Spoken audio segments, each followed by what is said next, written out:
decir, todo aquel cuyas buenas acciones excedan su sabiduría perdurará. Él solía decir, todo aquel de quien se complacen los géneros, Hashem se complace de él.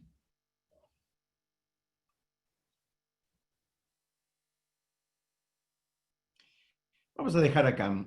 La verdad que hay un material bastante interesante. Yo la verdad que quiero que lo veamos despacito. ¿Por qué? Porque acá le está diciendo un concepto que es fundamental para el judaísmo, ¿no? Un concepto fundamental que está hablando, ustedes fíjense, está hablando de temor al cielo, está hablando de sabiduría y está hablando de acción, de maasé, de mitzvot, de qué es lo que hace, digamos, la persona. Es una misionera que está entrecruzada por, digamos, tres conceptos fundamentales en el judaísmo. Vamos a ver, él dice acá, todo aquel cuyas buenas acciones exceden su sabiduría. Es decir, él viene y sigue, dice, el temor al pecado está primero, ¿no? Después decía, ¿qué significa? Es una persona que dice, voy a estudiar para ser temeroso de Hashem. Eso sería un ejemplo de lo que es que el temor al pecado esté antes que la sabiduría en este caso, ¿no? Y otro que dice es que si la sabiduría está antes,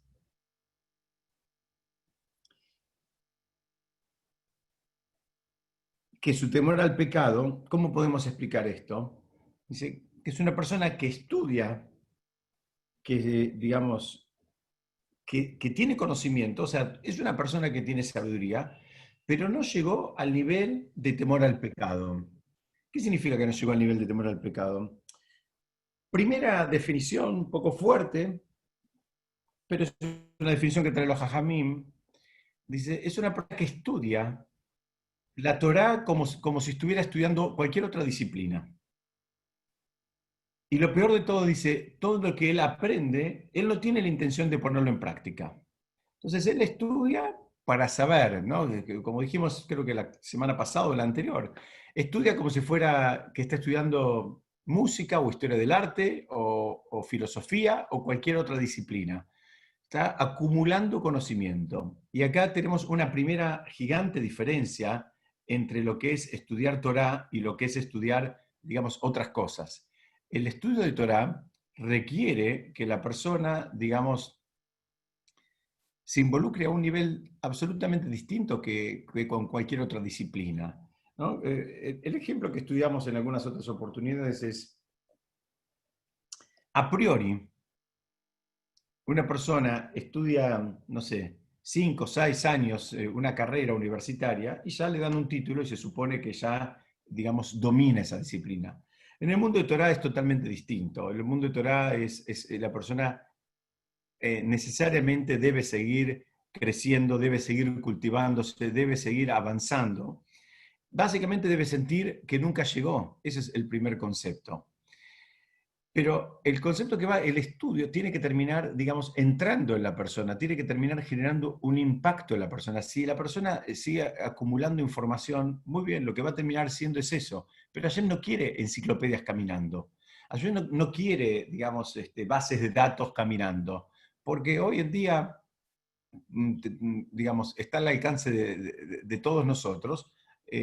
Ustedes saben que yo compré hace unos años, un programita que me trajeron de Israel, de Estados Unidos, que lo hicieron en Israel, pero en ese caso me lo habían traído de Estados Unidos, y que me lo trajo mi hermana que está conectada, por eso lo digo ahí, y que el programita ese tiene 80.000 libros adentro, 80.000 libros de Torah, y lo que es más interesante, no solo tiene los libros, sino que tiene un buscador súper poderoso que sirve para hacer búsquedas y cruzadas y relacionadas, etcétera, etcétera. ¿Qué quiere decir? Eso no es lo que está buscando Hashem. Hashem no está buscando que las personas se conviertan ni siquiera en eso, porque eso ya está disponible y lo tenés ahí, lo conectás a cualquier computadora y se terminó. Siempre lo que está buscando es que la persona con el conocimiento, con el estudio, termine refinándose, termine convirtiéndose en una persona mejor, termine siendo una persona con la cual los demás tengan ganas de interactuar, tengan ganas de estar.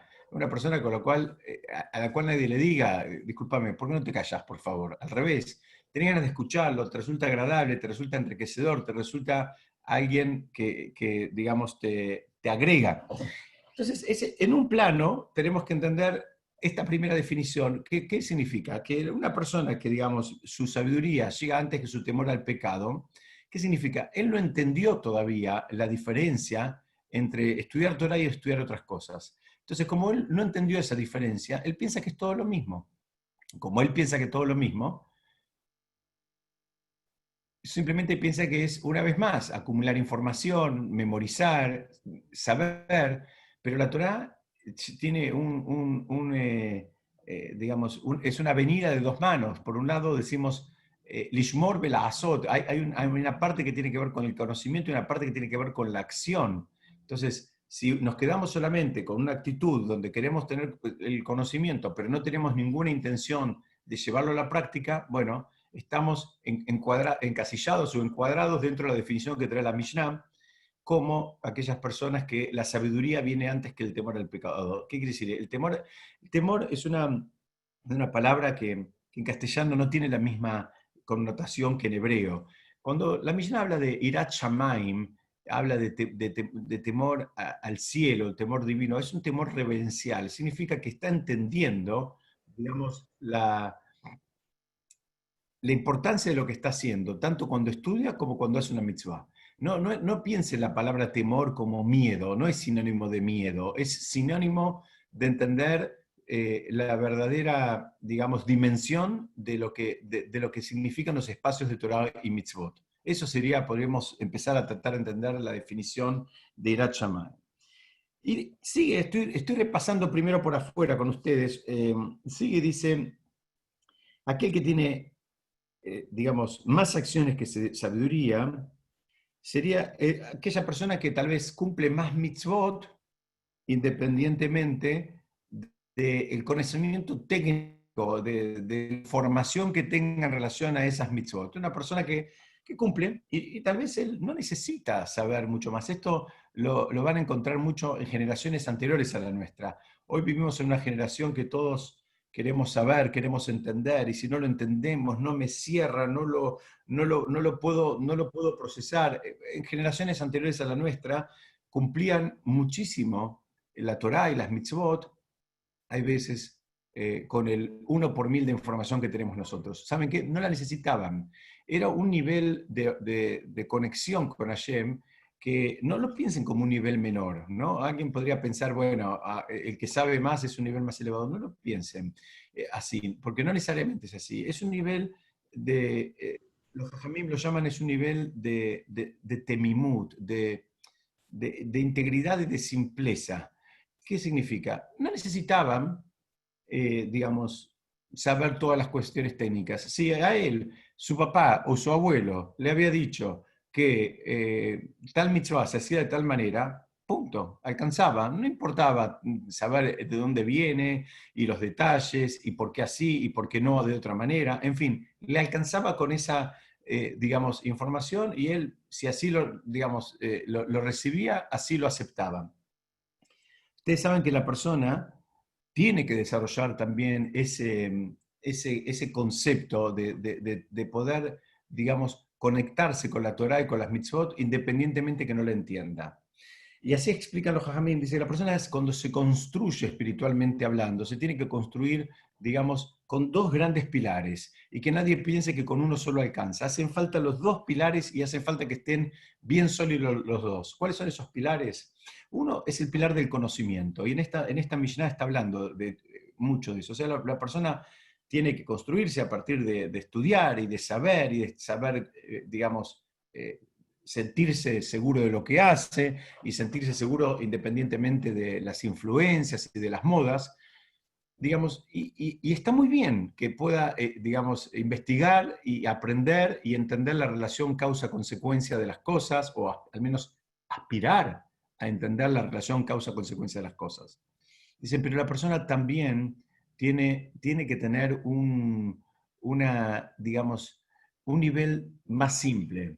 Tiene que desarrollar definitivamente también el nivel más simple, que es el nivel, como les decía, de las generaciones anteriores, donde tal vez no sabían, no eran grandes eruditos ni sabios del Talmud, ni del Halajá, pero así recibieron en cadena por generaciones de abuelos a hijos y a nietos, y así lo aceptaban. ¿Por qué?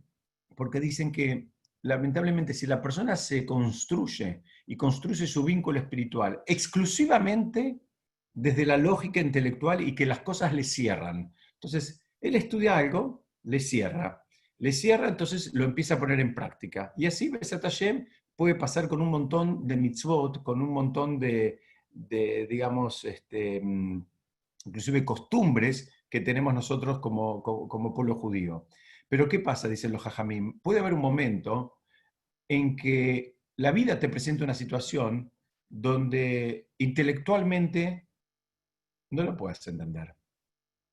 Puede pasar que intelectualmente definitivamente no te cierre, no te entre en la cabeza. Dice, si la persona se construyó espiritualmente exclusivamente desde el lado de, digamos, poner un ladrillo sobre otro, de causa-consecuencia, lógica y entendiendo todo, muy bien, puede pasar que, como les decía, que la vida presente una situación que haga que se caiga todo como el juego de dominó, una fichita sobre la otra. Entonces la persona tiene que construirse, digamos, al mismo tiempo en ambas direcciones, fortaleciendo ambos pilares. ¿Por qué? Porque ¿quién te dijo? Esto lo decimos otras veces y a mí me gusta decirlo porque me sirve a mí, básicamente. Pero ¿quién te dijo que vos ibas a entender todo? ¿Quién te dijo que vos ibas a entender cómo Hashem maneja el mundo? Y si te dijeron que lo ibas a entender, la pregunta es, ¿qué hiciste vos para entenderlo? ¿Cuántas horas estudiaste? ¿Cuántos libros leíste? ¿Cuántas veces estudiaste el Talmud, la Mishnah? ¿Cuántas veces refinaste tus sentidos, tu cabeza, tu corazón, como para poder estar en la misma sintonía de donde se transmiten todas estas decisiones? Entonces, la realidad de las cosas es que nunca nos dijeron que íbamos a entender, ni siquiera al mismísimo Moshe. Al mismísimo Moshe, Moshe pidió entender la relación causa-consecuencia, y Hashem le contesta, vas a verme, digamos, la espalda y no vas a ver el frente. Y los jajamim lo que dicen es, ¿qué significa vas a ver la espalda y no el frente? Hay dos explicaciones clásicas, por lo menos debe haber más también. Una es que le dijo, mira, vos vas a ver la consecuencia, pero la causa no necesariamente la vas a saber. Nunca nos garantizaron a nosotros que íbamos a saber la relación causa-consecuencia. Hay cosas que las vemos en un momento y que en realidad la raíz de eso que estamos viendo ahora, tal vez tenemos que ir para atrás muchos años, muchos años. Hashem en ningún momento dijo que nos iba a habilitar como para entender y como para poder ver esa relación causa-consecuencia. Y Hashem se lo contesta al mismísimo Moshe. Le dijo, vas a ver mi espalda y no mi frente. Dice, una explicación de eso es justamente, vas a ver la consecuencia, vas a ver cómo termina la película. No vas a entender cómo empezó ni cómo fueron los primeros episodios de una serie. Esa es una explicación. Hay otra explicación que dice, mira, cuando vos dices, vas a ver en la espalda, ¿qué significa? Los hombres, cuando usamos el tefilín, cuando el tefilín, ustedes saben, de la cabeza, tiene un nudo en la cabeza. En el nudo de la cabeza salen dos correas, una para cada costado. Cuando vos lo ves de espalda, eh, claramente se te presenta como que hay dos correas. Dice, pero si vos lo ves de frente, te das cuenta que es una única, que hay un nudo que después se termina bifurcando en dos lazos. Dice, así es la vida. Dice, vos ves algo y te crees que entendiste todo y que ya sabes todo y que ya podés, digamos, diagnosticar y explicar por qué está pasando tal cosa o por qué dejó de pasar tal otra. Dice, Hashem le está diciendo, vos vas a ver la espalda, no te garanticé nunca que vas a ver el frente, nunca te dije que vas a poder ver, digamos, la completitud de la relación causa-consecuencia de las cosas. Entonces, acá hay, digamos, volvemos a la Mishnah. La Mishnah empezaba hablando y decía, cuando dice su sabiduría no perdurará, dice, ¿qué significa? La persona cuando pone en práctica lo que estudió, mucho o poco, no importa, eso lo mantiene vivo. La persona, esa forma de construir una persona sana espiritualmente es que lo que va estudiando en algún punto lo termina poniendo en práctica. La persona, si no, después queda en un lugar donde se siente muy incómodo. A nadie le gusta, digamos, tener la información completa, ir creciendo en información, pero, digamos, no debería sentirse muy cómodo, al mismo tiempo no ver, digamos, impactado en sus acciones todo el conocimiento que está, digamos, incorporando. Si le pasa por un periodo, por un tiempo, hasta que termina de tener las motivaciones, o hasta que termina de convencerse, o en su propia lucha de superación, es entendible, a todos nos pasa. Pero otra cosa es que la persona siga acumulando conocimiento y no lo termina poniendo en práctica. Eso, digamos, por eso dice no perdurará. ¿Por qué no va a perdurar la sabiduría? Porque se va a correr de ese lugar. En un momento se va a sentir tan incómodo que va a decir, ¿saben qué? No voy más a los cursos, porque al fin y al cabo no voy más. Y yo lamentablemente conocí mucha gente y que me lo dijeron abiertamente. Mira, si seguía yendo, iba a tener que cambiar mi vida y no quería cambiar mi vida, entonces dejé de ir. Con muchísimo dolor, esas son explicaciones que recibí en más de una oportunidad. Entonces, digamos, esta es la Mishnah que nos está explicando un poquitito cuál es la dinámica de la sabiduría. Yo me quiero detener un poquitito y quiero hacer una, una introducción. Acá hay otra parte que no creo que lleguemos hoy, pero la voy a leer aunque sea para que la escuchen completa. Dice, Rabí Dosá ben Arkinás dijo, el sueño hasta tarde por la mañana, el vino al mediodía, la cháchara de los niños y el sentarse en los sitios de reunión de los ignorantes quitan del mundo al hombre. Hoy solamente vamos a hacer el enunciado de Besat Hashem, esa parte la vamos a ver la semana que viene, pero simplemente para que nos quede la idea de la concatenación. La primera parte que estamos viendo habla cómo se adquiere la sabiduría, cómo perdura la sabiduría, cómo no perdura la sabiduría. Y la última parte, de vuelta, te está diciendo, mira, hay cosas que te terminan sacando, hay cosas que te sacan del mundo. Fíjate, sentarte en un lugar donde hay personas ignorantes. Las personas ignorantes, vos podés decir, bueno, ellos son ignorantes, ¿qué tienen que ver conmigo? ¿Sabes qué? El ignorante, cuando se comunica con vos, también se comunica y te tiñe todo a vos mismo, no pienses que no te afecta, toda su visión de la vida, lo que él considera un logro, lo que él considera algo importante, lo que él considera como algo valioso, también te termina poniendo en algún punto en jaque, te termina como desafiando, salvo que vos tengas muy fuerte todo, dice, pero cuidado, porque te terminan sacando del mundo, te terminan acelerando en una dirección que es contraria a la que vos estás tratando de ir.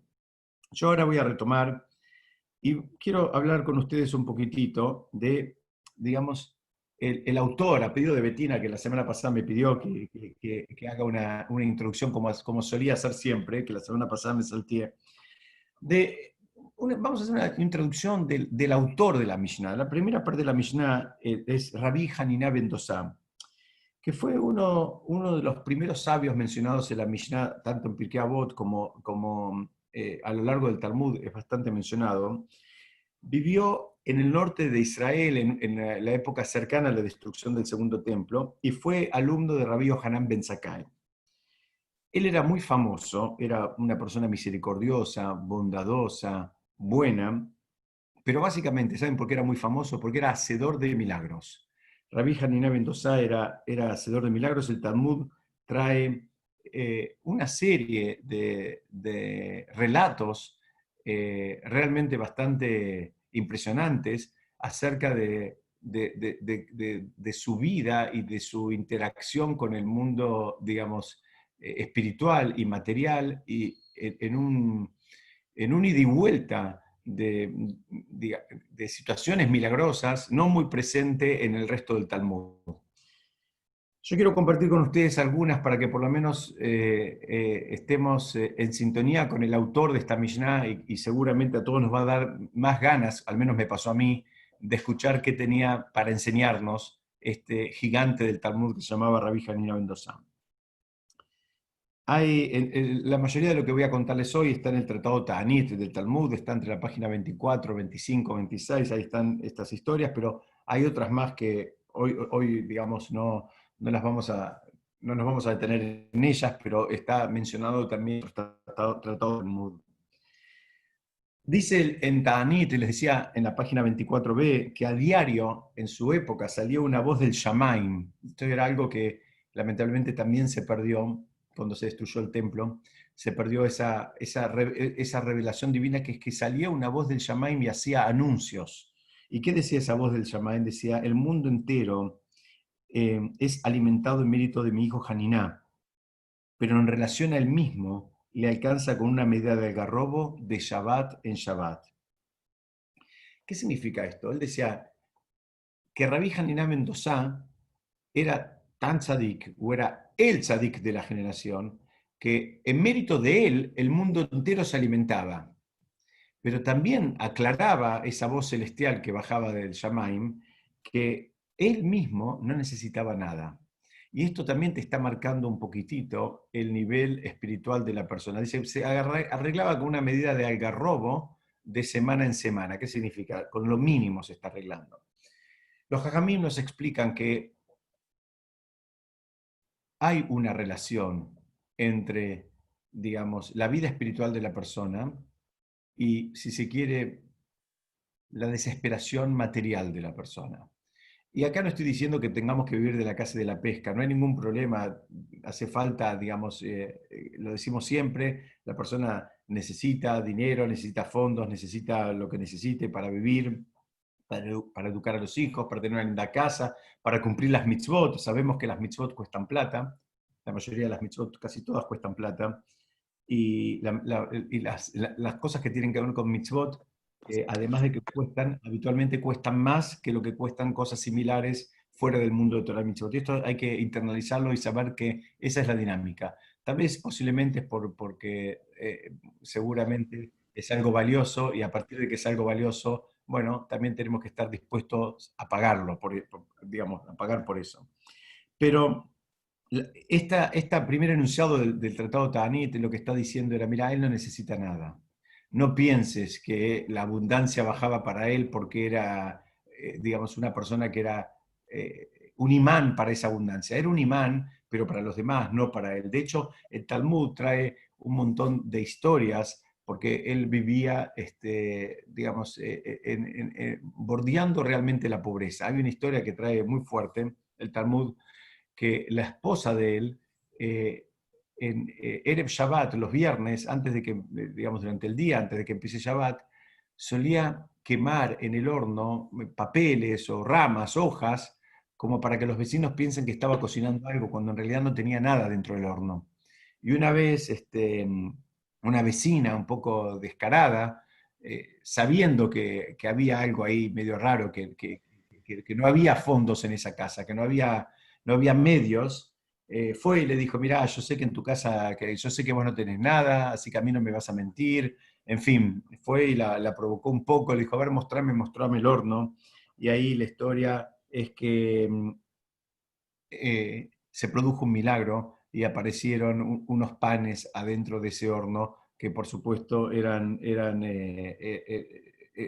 eran, como se dice en hebreo, al pianés, eran milagrosos, no era algo que ella había cocinado. Eh, Fíjense ustedes cómo se le hacía un milagro inclusive a esta señora, como para no quedar mal frente a la vecina. Ya estamos en un nivel de revelación, porque es muy interesante, porque no es que se le hizo un milagro para que ella no necesite, se le hizo un milagro para que no, ni siquiera quede mal frente a la vecina sobre una imagen que ella había construido con el tiempo de ir quemando cosas.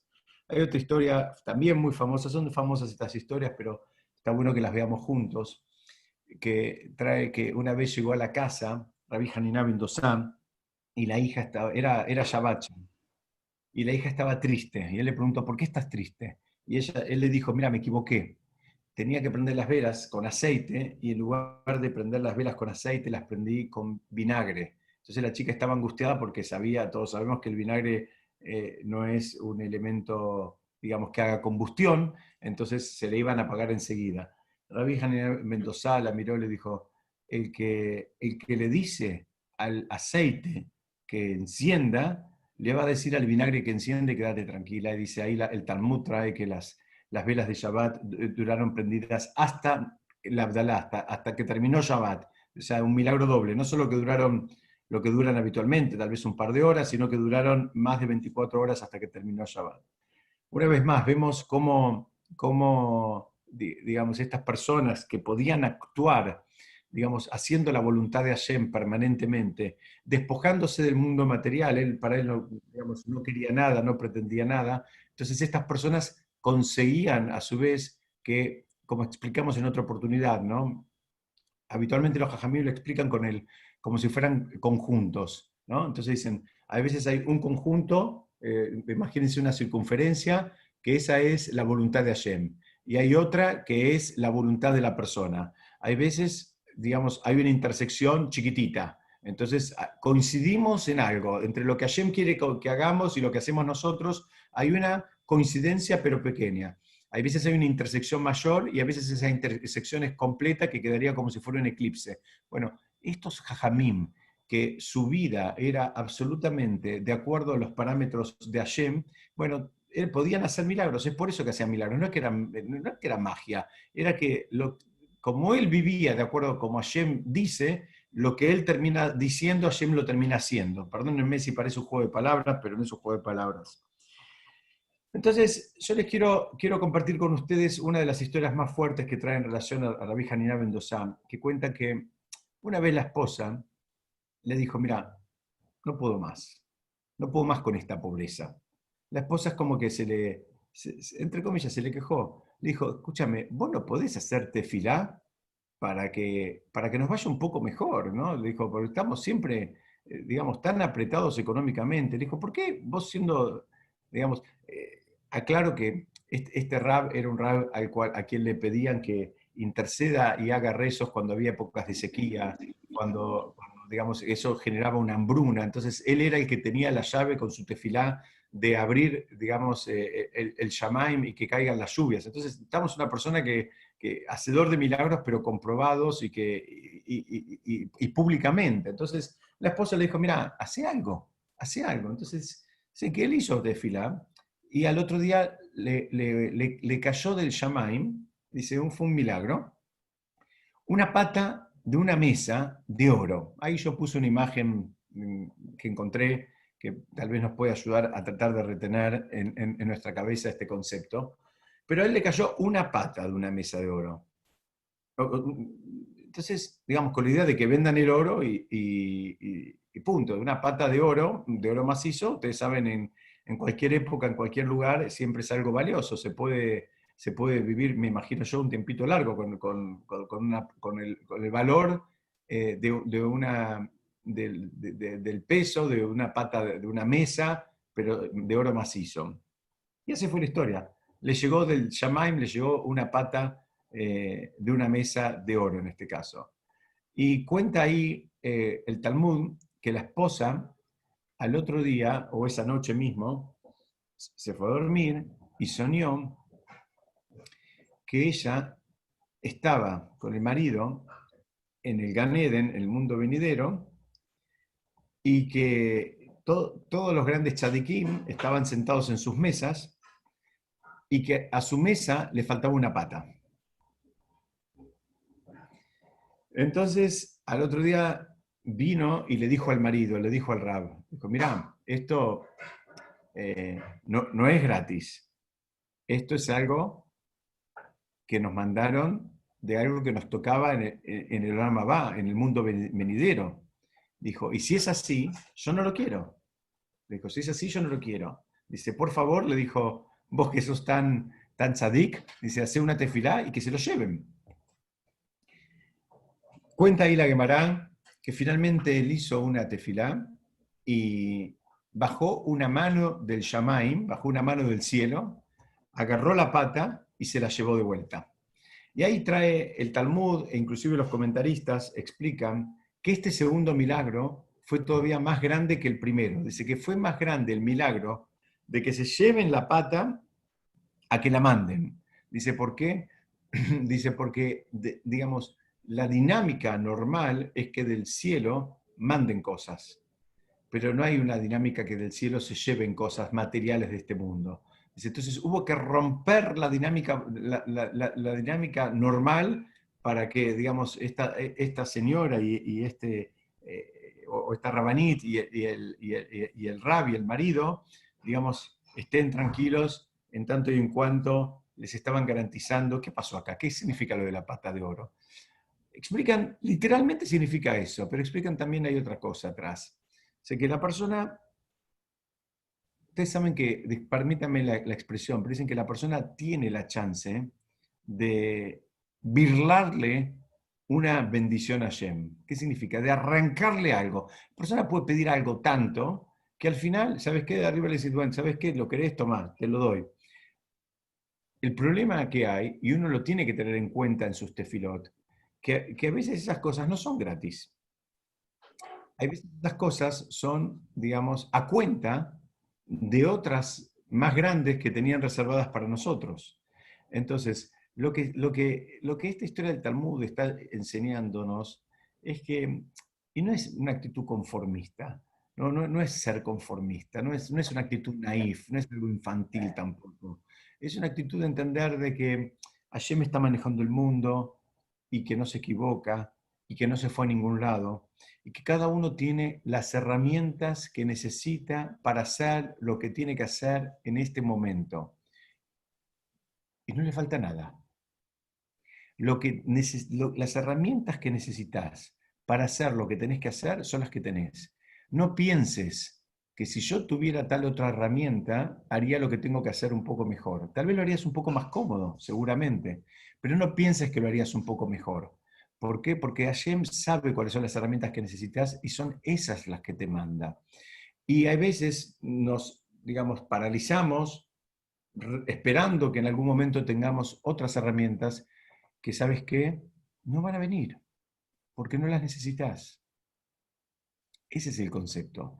Y el otro concepto es el que lo explicamos recién, pero quiero que quede bien, bien claro en todas nuestras cabezas, es que sí, a veces a la persona con su tefilot, con su insistencia, con su machacar, puede terminar consiguiendo algo que no era el momento, ni era el lugar. Era de él, pero no era el momento ni no era el lugar. Entonces la persona cuando hace tefilá por algo que está pidiendo, también tiene que hacer hincapié y aclarar. Hay jajamim que dicen que uno tiene que decir si es bueno para mí y si es bueno para mí ahora y si va a ser algo realmente bueno y no me va a hacer daño y si no es, digamos, en desmero de algo más grande que me está esperando tal vez un poquito más adelante en el camino. Bueno, eso también lo tenemos que tener en cuenta y esas son, creo que, las dos grandes enseñanzas de esta historia del Talmud, que ustedes saben que cuando escuchan estas historias que parecen como cuentitos, no son ningún cuentito, son historias que tienen muchísimo más enseñanza y jugo para sacar que lo que a veces no nos imaginamos. Hay veces gente que piensa que es una historia así, que podemos pasarla rápido, dice, son cosas muy profundas que están ahí, que están un poco encriptadas y que nos están enseñando los jajamim. Entonces, la, el concepto de que la dinámica es del Shamaim se recibe, del Shamaim no se lleva nada, también es un concepto. No pienses que nadie te está sacando nada. No hay acá un que te dan y te sacan. Ahora este es un momento donde todo el mundo está en casi, digamos, en todas las latitudes, eh, con menos actividad de la normal, con menos ingreso de lo normal, con menos, digamos, recursos, al menos materiales, que los que estábamos acostumbrados. Muy bien, digamos, no significa que uno se tenga que poner contento, pero uno tiene que entender que es absolutamente independiente de las decisiones de los gobiernos, de las decisiones digamos, eh, de, de los políticos, de los economistas. Estamos, digamos, absolutamente entregados y convencidos que Hashem está manejando el mundo y una vez más lo está manejando de una manera donde nos está diciendo, bueno, como veníamos hasta ahora, no, algo hay que cambiar el ritmo, hay que cambiar la intensidad, hay que cambiar las prioridades, algo así no funciona. Y eso es lo que nos está diciendo. Entonces, al buen entendedor, digamos pocas palabras y hay que, digamos, conocer eh, eh, a veces estas historias de Jajamim se estudian justamente porque nos dan el ejemplo y nos dan un norte al cual, digamos, por lo menos tenemos que conocerlo para ver, desear, aspirar a parecernos, ¿no? Personas que vivan absolutamente de acuerdo a la voluntad de Hashem, entonces después se terminan convirtiendo en hacedores de milagros. La mayoría de nosotros seguramente quisiéramos la última parte, quisiéramos ser hacedores de milagros, salteándonos los pasos previos, pero no funciona así, ya probamos muchos y no funciona así. Vamos a avanzar entonces un poquitito, voy a retomar un poco la Mishnah para tratar de desmenuzarla un poquitito juntos, ¿sí? Dice acá, bueno, dice acá, su temor al pecado. Hola, hola, ¿se escucha? Su temor al pecado es anterior a su sabiduría. En hebreo dice, Kol sheirat heto kodemet lechochmato. Acá hay algo muy interesante, ¿no? Porque la Mishnah, en castellano no se nota tanto, digamos, la puntuación que hace, ¿no? El énfasis que pone la Mishnah. Pero acá la Mishnah lo que está diciendo, mira, tiene que haber una correlación necesariamente entre el temor al pecado, se llama irat het, el temor al pecado, y la sabiduría, ¿no? Y la jochma. Pero acá aclara, dice, Irat Jetó y Jochmató. ¿Qué está hablando? De su temor al pecado y de su sabiduría. Acá agrega algo la Mishnah que parece algo muy sutil, es algo que uno lo estudia de adentro. La verdad que si uno lo lee rápido pasa así. A mí me pasó eso. Cuando uno empieza a profundizar, encuentra una riqueza lindísima en este versículo. Acá dice, mira, no pienses que hay una definición de sabiduría y una definición de temor al pecado. Seguramente, como en todo, vamos a reconocer que hay niveles. Hay niveles en los autos, hay niveles en los departamentos, hay niveles en las computadoras, hay niveles en los relojes, hay niveles en los tefilim, hay niveles en las mesuzot, hay niveles en la sabiduría y hay niveles en el temor al pecado. Por eso dice su temor al pecado y su sabiduría. ¿Qué significa? La persona tiene que ubicarse y saber dónde él está parado y cuál es su temor al pecado y cuál es su sabiduría y digamos, y tiene que haber una correlación. Lo que para mí puede ser sabiduría, para un sabio de verdad tal vez es algo, digamos, de principiantes. Y para lo que para mí puede ser el temor al pecado, para otro, digamos, puede ser la base de la base o puede ser lo más encumbrado que puedan encontrar. Entonces, acá la misión lo que te está diciendo es, mira, no hay una regla general. La persona tiene que ir creciendo en ambas direcciones, como venimos hablando del principio. Tiene que ir creciendo en la sabiduría, se tiene que ir construyendo con conocimiento, con información, con lógica, con entendimiento, pero también tiene que ir construyéndose parejo su temor al pecado, su temor, que estamos traduciendo acá, temor al pecado, pero ya dijimos al principio, lo repito ahora, estamos hablando de ese temor reverencial, de ese temor, digamos, a partir de reconocer la presencia de Hashem y quién es Hashem y quién es uno, en fin, va por ese lado. Hay una historia donde cuentan que el Rab Elimelech de Lishensk se estaba castigando y se refería a sí mismo como un pecador, ¿no? La persona, él se sentía mal y en un momento se sentía como un pecador. Entonces los mismos alumnos le dijeron, Rab, me parece que nos parece que se le está yendo la mano, ¿le parece que es para tanto? Le preguntaron.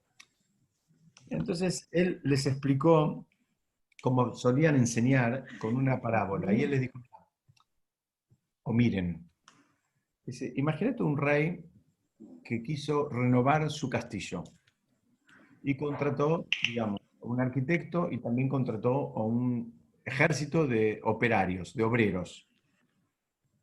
Y al mismo tiempo a un orfebre le pidió que le haga una corona nueva. Dice, ¿ahora qué pasó? Dice, hubieron dos que se equivocaron. Dice, uno de los operarios, que estaba haciendo uno de los pozos para una de las columnas del castillo, se equivocó y la hizo unos metros, digamos, fuera del lugar. Dice, por supuesto, eh, fue castigado porque osó equivocarse en la construcción de castillo. Hola, Dice, hola. por el otro No lado, puedo escuchar nada. No, lo veo todo, pero no escucho nada. Solo se cortó. Bueno, no, ya está, no hablo. Ya está. Pero si yo no los escucho a ellos, ¿cómo me escuchan ellos? Por el otro lado, hay una, les decía que hay una,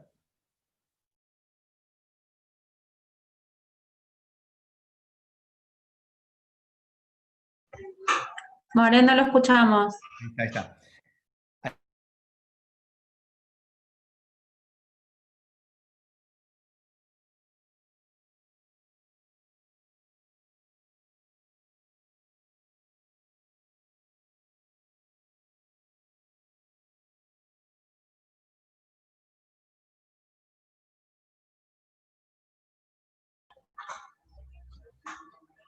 Diego, no se escucha. No te estamos escuchando. Bueno, No, se bueno, sigue sin escuchar. Dice bueno, pero después se va. vamos a ver qué pasa.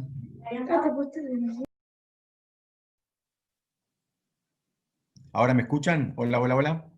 Perfecto, yo sí te Ahora escucho. sí. Perfectamente. Ahora sí, bueno, Gracias. perfecto. No, por favor. Sí, ahora sí. Bueno, bueno, vamos, vamos. Vamos, entonces retomamos una vez más. Les decía la historia del rey que encara, digamos, la construcción de su castillo nuevo, pide que lo hagan. Un obrero se equivoca y hace un pozo, digamos, a unos metros de distancia del lugar asignado, que por supuesto es castigado, pero el orfebre también se equivoca y coloca el diamante en la corona del rey, digamos, de una forma torcida. Dice, este se equivocó en unos milímetros, el otro se equivocó en unos metros. ¿A quién se creen ustedes que va, digamos, quién se creen de los que de los dos va a recibir un castigo más severo? ¿El operario que se equivocó en el pozo o el orfebre que se equivocó en el diamante de la corona? Entonces dice, con ese ejemplo explica el Rab Elimelech, él dice, la persona que se va acercando a Shem, que fue creciendo, que está más apegado, que tiene más conocimiento, que tiene más información, tiene otra responsabilidad también. Tiene otra responsabilidad no solo para con Hashem, o sea, no solo, como dice la Gemara, que los tzadikim son juzgados, que Juta se hará, dice, como si fuera la finura de un pelito, ¿no? O sea, como que los están escaneando de una manera muy minuciosa. ¿Pero por qué es eso? Bueno, porque ya están a otro nivel. Entonces, cuando están a otro nivel, se espera siempre una actitud más elevada, una actitud más refinada, una respuesta más, digamos, acorde. Pero por el otro lado, dice, el otro operario había cometido un error mucho más grueso. Dice, bueno, todo depende de, como les decía, del nivel que la persona y del nivel que había alcanzado. Y es por eso que acá el Rab de alguna medida se flagelaba porque él sabía cuál era su verdadero nivel y por el otro lado sentía que no estaba a la altura digamos, de la situación, de su propia dimensión. Entonces, volvemos a la Mishnah. ¿Qué está hablando acá? Habla de su temor al pecado con su sabiduría. Ese es un crecimiento que es personal, tiene que ir de la mano. No es mi temor al pecado con la sabiduría del otro, ni al revés, sino que es algo que hace falta que el crecimiento sea al unísono. Perdón. Entonces, vamos a ver cómo sigue esta Mishnah. Dice, uy, acá se rompió un poquito, pero no importa. Dice así. Estoy citando el Tanaj en un lugar en Daniel, donde dice, Él le da sabiduría a los que saben. Vamos a traducirlo rápidamente. Y la pregunta entonces es, ¿cómo se entra en el círculo? Si la forma para que te den sabiduría es que vos ya sepas, entonces, ¿cómo arranco? ¿Cómo empiezo con esto? ¿No? ¿Cómo se empieza? Entonces, evidentemente, a los que no saben, no le va a dar sabiduría. Entonces, esa es una pregunta clásica, ¿no? Si la puerta de entrada a la sabiduría es la misma sabiduría, y bueno, estamos en el horno, porque quedamos en un círculo aparentemente vicioso al cual no se puede entrar. Entonces, los jajamim dicen que hay una puerta de entrada a la sabiduría. ¿Y saben cuál es la puerta de entrada a la sabiduría? El irat shamaim, el temor, digamos, como venimos estudiando hoy, el temor al pecado, el temor al cielo, el temor reverencial, esa es la puerta de la sabiduría. Por eso acá, en esta misma Mishnah, va relacionando los dos conceptos. Y acá, este es el secretito que te da. Dice, mira, vos tenés que entrar al sistema, digamos, entendiendo quién sos vos, quién es Hashem, cómo es que Hashem maneja el mundo. Eso te tiene que generar en algún punto digamos, un estremecimiento.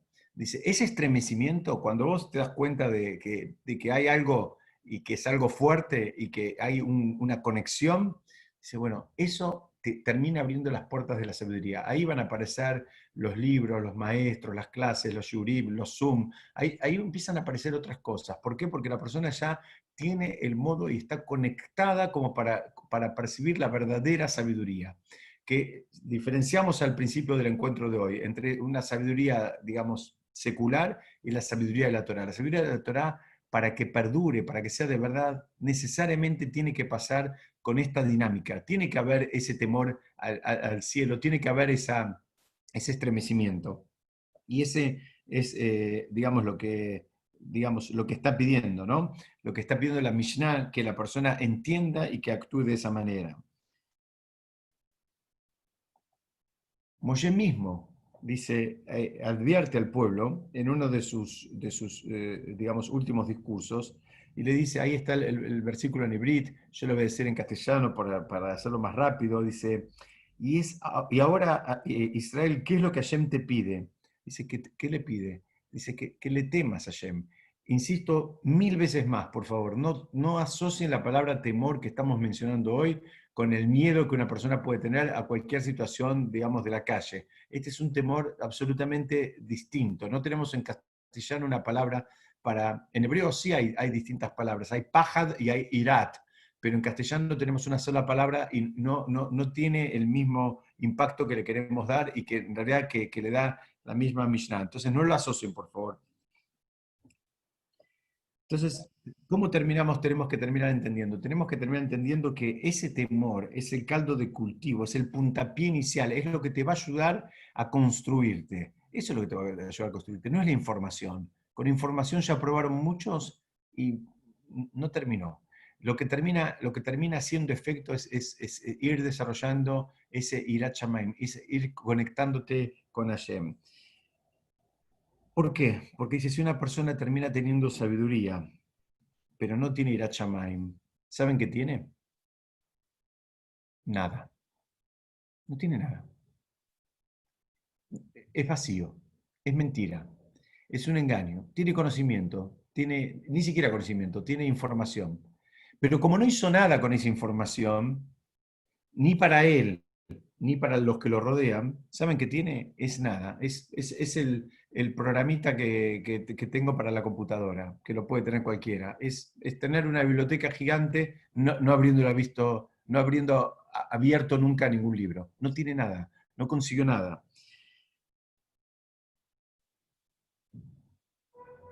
Hay una Guemará súper fuerte, en el Tratado de Yomá, la página 72b, que dice, es preferible ser ignorante antes que saber Torah y no tener temor al Shamaim, temor al cielo.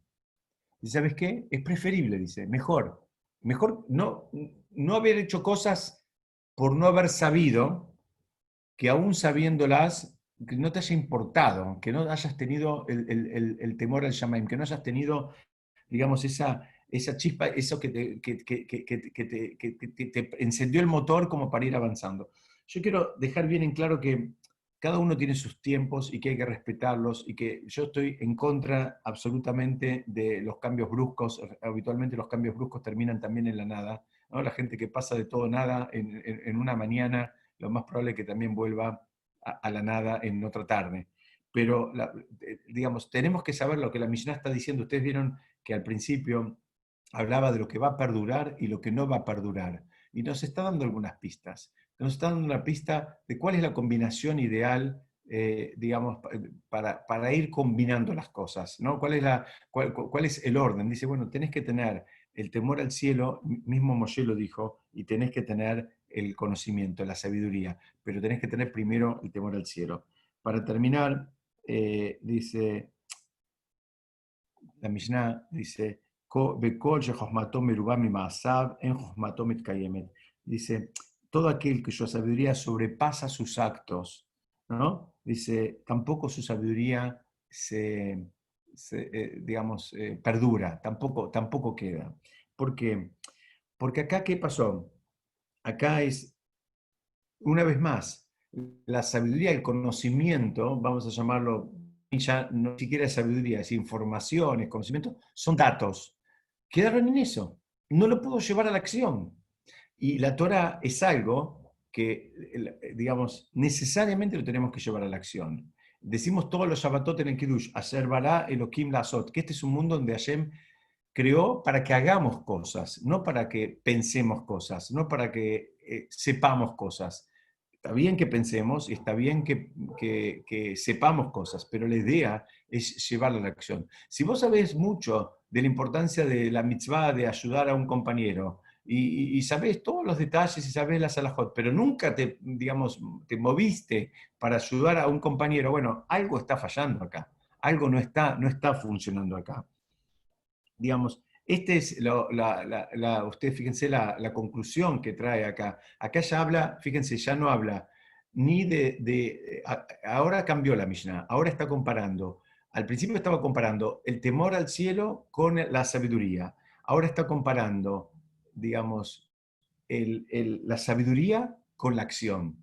¿Por qué? Porque necesariamente son pasos que tenemos que ir, digamos, reconociendo y poniendo en la práctica. Sabes mucho, pero, digamos, no llegaste a ponerte los tefilín, y bueno, mirá, está bueno que sepas de tefilá todo, pero que también que la hagas. No es la idea solamente saber qué se dice primero, qué se dice después, sino después tenés que llevar, digamos, todo esto a la acción y llevarlo, digamos, de una manera congruente con lo que estás estudiando. Lo tenés que hacer por dos cosas. Primero, porque es el camino. Y segundo, ¿sabes por qué? Porque si no vas a sufrir. La realidad de las cosas es que nadie que esté, digamos, bien emocionalmente, se va a sentir cómodo. Por eso dice que no va a perdurar la sabiduría, porque él se va a terminar corriendo, porque llega un punto donde decís, bueno, mira, o me corro o avanzo, pero llega un momento donde necesariamente vas a sentir esa incomodidad. Bueno, hasta acá es donde yo quería presentarles hoy la Mishnah o estas dos Mishnayot, que no terminamos por completo, pero por lo menos quería presentar hasta acá de este tercer capítulo de Pirkei Avot. Ahora voy a abrir los micrófonos, o cada uno los puede abrir por si quiere decir alguna pregunta o algún comentario. Yo quería decir algo que fuera de programa, pero créanme que esto yo lo preparé, este shiur lo preparé en el fin de semana largo, lo preparé entre domingo y lunes, y que ayer recibí un llamado, como le dije a la persona que me llamó, posiblemente uno de los llamados más agradables y más lindos que recibí en los últimos años. Y entonces, aunque tal vez se va a enojar o no, pero como está acá conectado, yo quiero decir que todo este recorrido que vimos acá en la Mishnah de hoy, lo vi en la práctica, en la vida personal de nuestro querido Héctor. Y la verdad, Héctor, te quiero felicitar por ese cambio que hiciste en tu vida. A mí me llena de emoción y lo quiero compartir con todos ustedes, porque fue un recorrido, digamos, literalmente como estudiamos hoy. Y confieso y, digamos, todos los libros que están atrás mío acá no me van a dejar mentir. Yo este shiur ya lo había preparado y fíjense que llegamos acá donde ayer en un hermoso llamado me contó su decisión desde, digamos, desde la madurez, desde el conocimiento, desde la emoción, desde el sentimiento de empezar a cumplir Shabbat. Y bueno, nada más quería felicitarlo una vez más y reconocerlo y tal vez nos podamos inspirar todos, cada uno en alguna otra mitzvah que quiera mejorar, cada uno en algún otro paso que quiera dar. Esta Mishnah nos está enseñando cuál es la forma y Héctor también nos puede enseñar a todos nosotros. Así que todo mi reconocimiento y mi felicitación para él, B'ezrat Hashem, que pueda recibir muchos llamados como recibí el otro día, que sean llamados de que las personas, todos estamos aumentando en Torah, un mitzvot, aumentando en apegarnos a Hashem, que también debería redundar en apegarnos al prójimo. Muchas gracias a todos. Si alguien quiere decir algo, el micrófono está abierto. Si no, seguimos estudiando por esta plataforma el jueves que viene. Y perdón, Héctor, que te usé como ejemplo. No, gracias. Y bueno, sí, vengo lento con las decisiones, ¿no? Porque la mitzvah importante anterior, que fue la de Cayer, fue como hace ya como 10 años atrás, así que bueno, me toca apurar, ¿viste? Mirá, ¿Hiciste algún llamado? si son pasos firmes, cada uno tiene sus tiempos y se los tiene que respetar. Si son más rápidos, en general es mejor, pero bueno, cada uno también tiene que saber conocerse e ir a su tiempo. Ujú. Sí, sí, sí. Sí,